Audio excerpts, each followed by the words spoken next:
Սիրելի հայրենակիցներ եւ գործընկերներ, պարոն Վարդևանյան, ձեր մարդկային, մասնագիտական, քաղաքական եւ քաղաքացիական որակների մասին կարելի է շատ երկար խոսել։ Ես կարծում եմ, որ դրանք անգամ հիմնավորելու անհրաժեշտություն չունեն։ Ես ձեզ հաջողություն եմ մաղթում ձեր բոլոր սկիզբներում եւ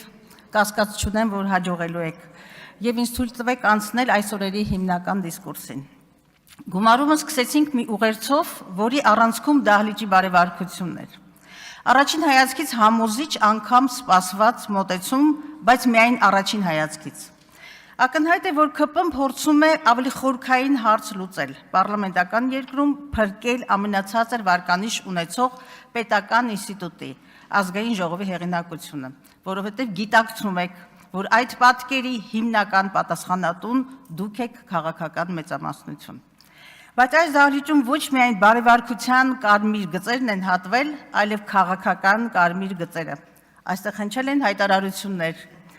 Ընդունվել է կամ որդեգրվել քաղաքական կուրս, որը 8 տարի առաջ ամենաթշնամական տեքստերում անգամ անկարելի էր պատկերացնել։ Որքան էլ փորձեք պարտությունների եւ զիջումների չվերջացող շարանը վաճառել որպես խաղաղություն, ձեր քաղաքական կեսագրությունից, ցավոք նաեւ Հայաստանի պատմությունից չջնջվող փաստ են պատերազմը, Արցախի հայաթափումը, ներազգային պառակտումը, հայ առաքելական եկեղեցու, մեր ինքնութենական արժեքների դեմ արշավն ու ամենայն հայոց վեհափառին դատարանի առջև կանգնեցնելը։ Սրանք սովորական փաստեր չեն, սրանք քաղաքական եւ պատմական խարան են։ Խորհրդարանի համատեքստում սա շատ կարեւոր է, գործընկերներ, բարեվարկությունը նաեւ քաղաքական բովանդակությունն է։ Չի կարող քաղաքականությունը բարոյական կամ բարեվարք լինել, երբ այն կառուցված է ազգային պետական շահերի ուրացման, երկակի ստանդարտների, երեսպաշտության եւ հատկապես ձախողած խոստումների վրա։ Խոսում եք բարեվարկությունից եւ նույն պահին մեր կապարանոց հայտարարություն հնչեցնում, թե ժողովուրդը հակաժողովրդավարական եւ հակապետական է ընկալում ընդդիմությանը։ Սխալվում եք եւ դաժանորեն եք սխալվում, որովհետեւ ժողովուրդը խորը անվստահությամբ է վերաբերում ձեր վարած քաղաքականությանը, ձեր թիմի կառավարչական ունակություններին, պետական ինստիտուտների արդյունավետությանը եւ հատկապես ընտրական գործընթացներին։ Ինչպես կարող է հանրությունը հավատալ ձեր ձևավորած սահմանադրական դատարանին, կասկածի տակ չդնել ընտրական գործընթացի լեգիտիմությունը, երբ ուղղակի սառեցվում է կենտրոնական ընտրական հանձնաժողովի հեռարձակումը եւ սկսվում է իրավաքաղաքական նկարչությունը։ Այս ֆոնին ուղղակի տրագիկոմեդիկ է իշխանական падգամավորների հայտարարությունը, թե ժողովրդի ձայնը հնարավոր չէ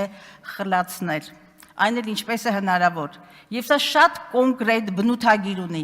ուզուրպացնել 60,000 ընտրողների եւ ԲՀԿ ձայները, փոխել ազգային ժողովի կոնֆիգուրացիան։ Մինչդեռ սահմանադրությամբ երաշխավորված ընտրական իրավունքը մարդու հիմնական քաղաքական իրավունքներից է։ Ոտնահարելով այն, դուք խեղում եք ոչ միայն խորհրդարանի, այլև ամբողջ համակարգի, կրկնում եմ, ամբողջ համակարգի լեգիտիմության հիմքերը։ Եվ այնուամենայնիվ հիշեք, Բարգավաճի ձայների հաշվին կորզված, ես կասեի խլված 3/5-ը քաղաքական եւ բարոյական լեգիտիմության մեծագույն հարցական է դնում սահմանադրական այն օրենքների եւ այն պաշտոնյաների վրա, ովքեր կընտրվեն այդ ձայներով։ Այն ինչի հետ հայ մարդը առերեսվում է ամեն օր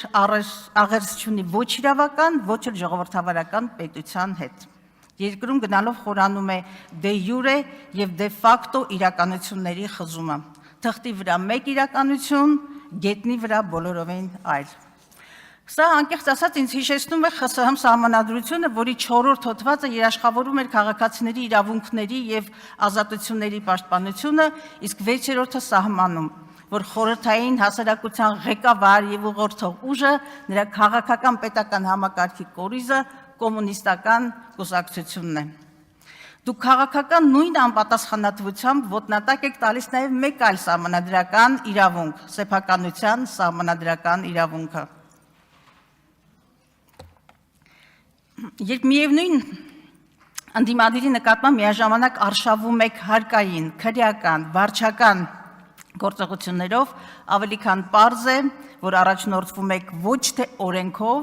այլ վրեժխնդրության, քաղաքական հակառակորդներին լռեցնելու հանձնառությամբ, իսկ այստեղ նաև հայտարարվեց իրավական վենդետա անհեթեթ ինչ-որ արտահայտությունը, ոչ իրավական։ Եթե միամտաբար կարծում եք, որ այս ամենը չի ազդում Հայաստանի միջազգային վարկի եւ ներդրումային մթնոլորտի վրա, չար սխալվում եք։ Դուք ստեղծել եք ավտորիտար համակարգ, որը ծառայում է ոչ թե պետականության կայացմանը, այլ ձեր իշխանության երկարաձգմանը։ Իշխանության եկաք մեծագույն խոստումներով, այդ թվում Եվրոպային ինտեգրվելու ՍԵՊԱ հանձնառություններով, ինչ ունեք այսօր։ Զրո առաջընթաց, ինչպես եւ նախկինների ժամանակ Հայաստանը շարունակում է լինել մասամբ ազատ հիբրիդային երկիր, ուր դատաիրավական բարեփոխումներն ու հակակոռուպցիոն քաղաքականությունը դրական տեղաշարժեր չեն արձանագրել։ Իսկ 21 թվականից Հայաստանում կառավարման որակը կայուն նահանջ է ապրում 57-ից իջնելով 64-ի։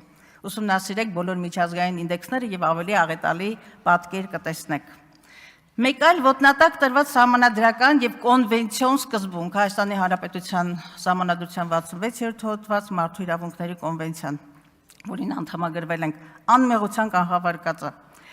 Մեկ տարի շարունակ դուք ԿՊ-ական падգամավորներ, այդ թվում այս պահին նախագահությունում նստած գործընկերներ, դատավճիռներ եք հնչեցնում հենց այս ամբիոնից։ Ոտնատակ տալիս անմեղության կանխավարկածը, Բագրատ եւ Միքայել Սրբազաններին եւ 18 արդարներին մեղադրում աշխարհի մեղքերի մեջ, թիրախավորում հայ առաքելական եկեղեցին։ Զրո պատասխանատվություն, զրո ապացուցողական հիմք, մոնտաժված ձայնագրություններ, ինչ ստացաք, ինչ էիք ուզում, ինչին էիք ուզում հասնել,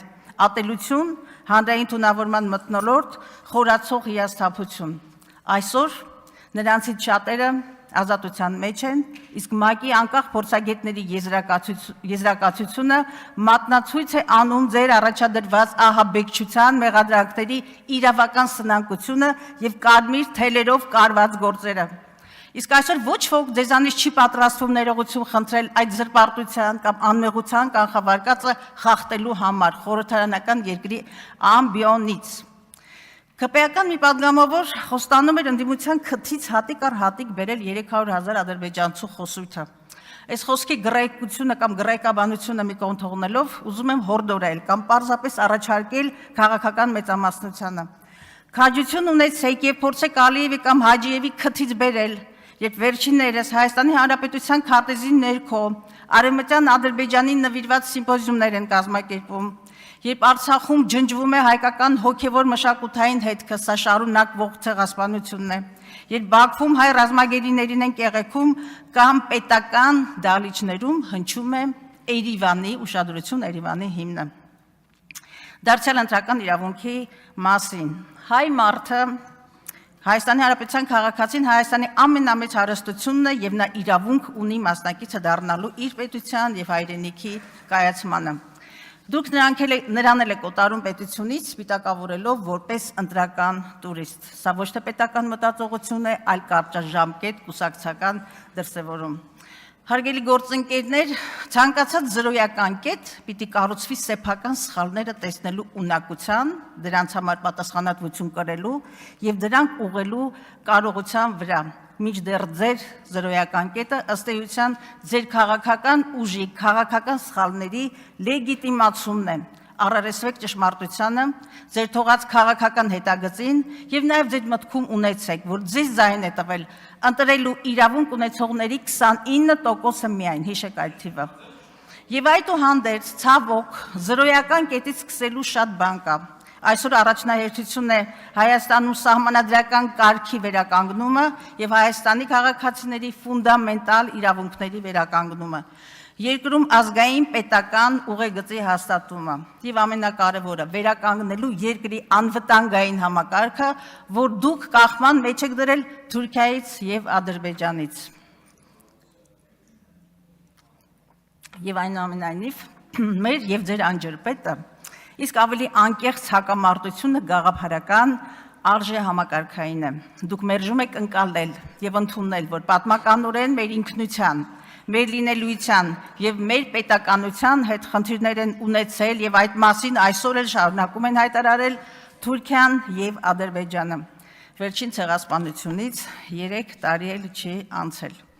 Եվ բնականաբար ժամանակի բերումով չեմ կարող անդրադառնալ մյուս օրակարգերին կառավարության ծրագրի շրջանակում, եւ ես իհարկե չեմ մերժում բարեվարկության անհրաժեշտությունը։